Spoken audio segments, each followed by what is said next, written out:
Hello friends, welcome in BEd for you. आज मैं लेकर आई हूँ एक और नई डेली लेसन प्लान योजना। चलिए इसको स्टार्ट करते हैं। पहले हमें डेट, कक्षा, समयावधि और विषय और प्रकरण डाल लेना है। इसके बाद में ये एंट्री करने के बाद में हमें उद्देश्य लिखने हैं। उद्देश्य में पहला हमारा पॉइंट है ज्ञान का। ज्ञान में हमें पहले डाल देना है विद्यार्थी पादपों में जनन का प्रत्यास्मरण कर सकेंगे। फिर दूसरा पॉइंट डालना है विद्यार्थी पादपों में जनन का प्रत्याभिज्ञान कर सकेंगे। अवबोध में हमें डालना है विद्यार्थी पादपों में जनन की व्याख्या कर सकेंगे। दूसरा पॉइंट हमें डालना है विद्यार्थी पादपों में जनन के आधार पर वर्गीकरण कर सकेंगे। तीसरा हमारा जो पॉइंट है वो है ज्ञानोपयोग उद्देश्य का। उसमें हमें डालना है विद्यार्थी पादपों में जनन के ज्ञान का स्थानांतरण कर सकेंगे। कौशल में हमें लिखना है विद्यार्थी पादप के जनन के प्रकार का नामांकित चित्र बना सकेंगे। अभिरुचि में हमें लिखना है विद्यार्थी पादपों में जनन के बारे में विचार विमर्श करने में रुचि ले सकेंगे। अभिवृत्ति में हमें लिखना है विद्यार्थियों में पादपों में जनन के प्रति वैज्ञानिक दृष्टिकोण उत्पन्न हो सकेगा। अब हम पूर्व ज्ञान लिखना है। पूर्व ज्ञान में हमें लिखना है विद्यार्थी जनन के बारे में सामान्य जानकारी रखते हैं। सहायक सामग्री में हमें 3 पॉइंट लिखने हैं: मुकुलन का चार्ट, कायिक प्रवर्धन का चार्ट, चौक, डस्टर, लपेट फलक और पॉइंटर। अब यहाँ पर हमें विधि और प्रविधि लिखनी है। विधि और प्रविधि में हमें लिखना है, पहला पॉइंट डालना है व्याख्या सह प्रदर्शन प्रविधि, दूसरा है प्रश्नोत्तर प्रविधि। यहाँ पर प्रस्तावना प्रश्न स्टार्ट कर देंगे। प्रस्तावना प्रश्न में हमें पहले शिक्षक क्रिया और छात्र क्रिया नाम से 2 कॉलम बना लेने हैं। अब हमें प्रस्तावना प्रश्न में 5 क्वेश्चन बनाने होते हैं, जिसमें से हमें क्वेश्चन ऐसे बनाने हैं कि जो बच्चों ने उत्तर दिया है उसी से अपना नेक्स्ट क्वेश्चन बने। तो हमें पहला क्वेश्चन बनाना है, जीव अपना अस्तित्व बनाए रखने के लिए क्या करते हैं? तो छात्र उत्तर देंगे अपने समान संतति उत्पन्न करते हैं। हम दूसरा क्वेश्चन बनाएंगे, अपने समान संतति उत्पन्न करने की प्रक्रिया क्या कहलाती है? बच्चे उत्तर देंगे जनन। हम तीसरा क्वेश्चन बनाएंगे, जनन किन सजीवों द्वारा दर्शाया जाता है? मनुष्य, जीव और जंतुओं के द्वारा। अब हमें क्वेश्चन बनेगा, पादपों में पाया जाने वाला जनन कितने प्रकार का होता है? बच्चे उत्तर देंगे 2 प्रकार का। नेक्स्ट हमारा क्वेश्चन बनेगा, पादपों में जनन से क्या अभिप्राय है? तो ये हमारा एक समस्यात्मक प्रश्न हो जाएगा।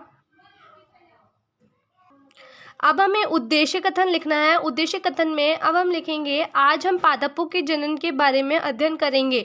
उद्देश्य कथन के बाद में हमें प्रस्तुतिकरण लिखना होता है। प्रस्तुतिकरण में हमें 4 कॉलम बनाने हैं: शिक्षण बिंदु, शिक्षक क्रिया, छात्र क्रिया और शामपट सार। शिक्षक क्रिया में हमें 3 विकासात्मक प्रश्न बनाने हैं। पहला विकासात्मक प्रश्न हमारा बनेगा, माता पिता से संतति का जनन क्या कहलाता है? तो बच्चे उत्तर देंगे जनन। दूसरा है, पादपों में पाया जाने वाला जनन कौन सा होता है? तो बच्चे उत्तर देंगे लैंगिक व अलैंगिक जनन। तीसरा हमारा क्वेश्चन है, लैंगिक व अलैंगिक जनन से आप क्या समझते हैं? तो बच्चे का शायद उत्तर दें या ना दें, इसलिए हमें संभावित उत्तर लिखना है। फिर हमारा पहला शिक्षण बिंदु स्टार्ट हो जाएगा। यहाँ पर हमें पहला शिक्षण बिंदु का नाम लिखना है, टॉपिक का नाम लिखना है लैंगिक व अलैंगिक जनन, और छात्राध्यापिका कथन में लिखना है, जीव अपने समान जीव उत्पन्न करने के लिए जनन करता है, इसी प्रकार पादपों में भी जनन की प्रक्रिया पाई जाती है। पादपों में पुष्प जनन की क्रिया में अपनी महत्वपूर्ण भूमिका निभाता है। पुष्प पादप के जनन अंग कहलाते हैं। किसी पुष्प में यदि नर व मादा दोनों जननांग उपस्थित हो तो वह पुष्प द्विलिंगी कहलाता है। इसके विपरीत यदि नर जननांग व मादा जननांग उपस्थित होने पर वे पुष्प पुंकेसरी व स्त्री केसरी पुष्प कहलाते हैं। पादपों में 2 प्रकार का जनन पाया जाता है, लैंगिक जनन और अलैंगिक जनन। पहले शिक्षण बिंदु में हम इतना ही लिखेंगे। अब इसके बाद में हम शामपट सार में लिखेंगे, पादपों में 2 प्रकार का जनन पाया जाता है, लैंगिक जनन और अलैंगिक जनन। अब हमें दूसरे शिक्षण बिंदु के लिए विकासात्मक प्रश्न बनाने हैं। तो हमारा पहला विकासात्मक प्रश्न है, अलैंगिक जनन किसे कहते हैं? तो बच्चे उत्तर देंगे, जब छात्र बिना बीज के नए पादप विकसित होते हैं तो इसे हम अलैंगिक जनन कहते हैं। यहाँ पर हमारा दूसरा क्वेश्चन बनेगा, पादप का कौन सा भाग लैंगिक जनन में भाग लेता है? तो बच्चे उत्तर देंगे पुष्प। तीसरा हमारा क्वेश्चन बनेगा, अलैंगिक जनन कितने प्रकार का होता है? तो बच्चे उत्तर देंगे 4। चौथा हमारा क्वेश्चन है, अलैंगिक जनन के एक प्रकार कायिक प्रवर्धन से आप क्या समझते हैं? तो ये शायद संभावित उत्तर हो। अब हमारे दूसरे शिक्षण बिंदु के लिए छात्राध्यापिका कथन में हमें लिखना है, शिक्षण बिंदु का नाम हम पहले रख देंगे कायिक प्रवर्धन, और फिर छात्राध्यापिका कथन में हम लिखेंगे कि कायिक प्रवर्धन एक प्रकार का अलैंगिक जनन होता है जिसमें पादप के कायिक भागों जैसे मूल, तना, पत्ती अथवा कली द्वारा नया पादप प्राप्त किया जाता है। चूँकि जनन पादप के कायिक भागों से होता है, अतः इसे कायिक जनन अथवा कायिक प्रवर्धन कहा जाता है। कायिक प्रवर्धन का सबसे सामान्य उदाहरण आलू में देखा जा सकता है। आलू के अधिक समय तक रखा रहने पर उस पर हरे रंग की बल्ब जैसी संरचनाएं उत्पन्न हो जाती है।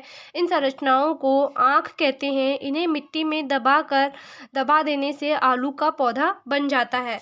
इतना हम इसमें लिख देंगे छात्र अध्यापिका कथन में। अब हमें छात्र क्रिया में लिखना है। छात्र ध्यानपूर्वक सुनेंगे और उत्तर पुस्तिका में नोट करेंगे।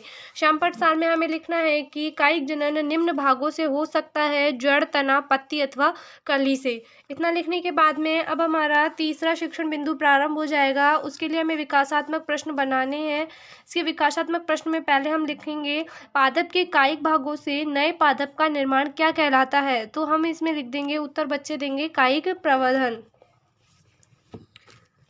अब यहाँ पर हमारा दूसरा क्वेश्चन बनेगा कि कायिक प्रवर्धन का एक उदाहरण दीजिए। तो बच्चे उत्तर देंगे आलू। फिर हम तीसरा क्वेश्चन बनाएंगे कि कायिक प्रवर्धन किस प्रकार का जनन है। तो बच्चे उत्तर देंगे अलैंगिक जनन। फिर हम चौथा क्वेश्चन पूछेंगे मुकुलन क्या है, समझाइए। तो शायद बच्चे उत्तर दें, इसीलिए इसमें हमें संभावित उत्तर लिखना है। फिर उसके बाद में हम तीसरा शिक्षण बिंदु डाल देंगे मुकुलन, और फिर इसका छात्र अध्यापक का कथन में लिखेंगे मुकुलन भी एक प्रकार का अलैंगिक जनन ही है। मुकुलन में जीव के शरीर पर एक उभार उत्पन्न होता है जिसे मुकुल कहते हैं। यह मुकुल वृद्धि करता है और जनक कोशिका से अलग होकर नई कोशिका बनाता है। मुकुलन का एक उदाहरण यीस्ट है। यीस्ट में कोशिका से बाहर बल्ब निकलता है। मुकुल वृद्धि कर अलग होकर नई कोशिका बनाता है। नई कोशिका विकसित होकर फिर से नई कोशिका बनाती है। कभी कभी मुकुल से भी नई कोशिका विकसित हो जाती है। इतना लिखने के बाद हमें छात्र क्रिया में लिखना है। छात्र ध्यानपूर्वक सुनेंगे और उत्तर पुस्तिका में नोट करेंगे।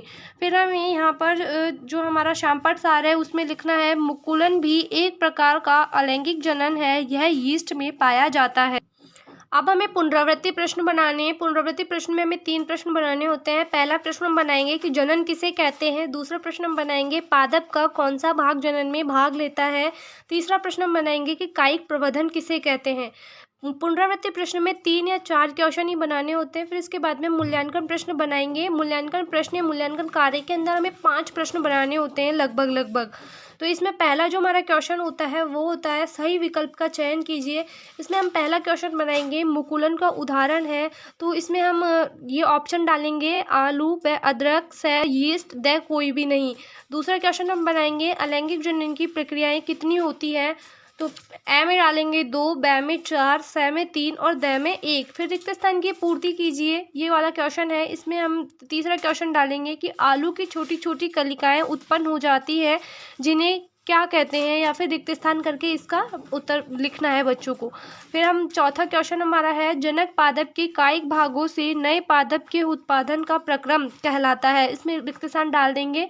फिर एक पंक्ति में उत्तर दीजिए। यहाँ पर हम 5वां क्वेश्चन बनाएंगे कि कायिक प्रवर्धन किसे कहते हैं। इस तरीके से हमारे जो है ये 5 क्वेश्चन बन जाएंगे मूल्यांकन प्रश्न में। मूल्यांकन प्रश्न के बाद में हमें गृह कार्य लिखना होता है। गृह कार्य में हम लिखेंगे लैंगिक व अलैंगिक जनन के बीच का अंतर बताइए। Thanking for watching my video पसंद आई हो तो लाइक और शेयर ज़रूर करना। चैनल को सब्सक्राइब ज़रूर कर लेना ताकि आने वाले वीडियोस के नोटिफिकेशन आपको मिलते रहें। और अगर आपको किसी और सब्जेक्ट पर भी लेसन प्लान चाहिए तो प्लीज़ कमेंट ज़रूर कीजिए। और अगर इसकी भी PDF चाहिए, इस लेसन प्लान की भी PDF चाहिए तो प्लीज़ कमेंट ज़रूर करना।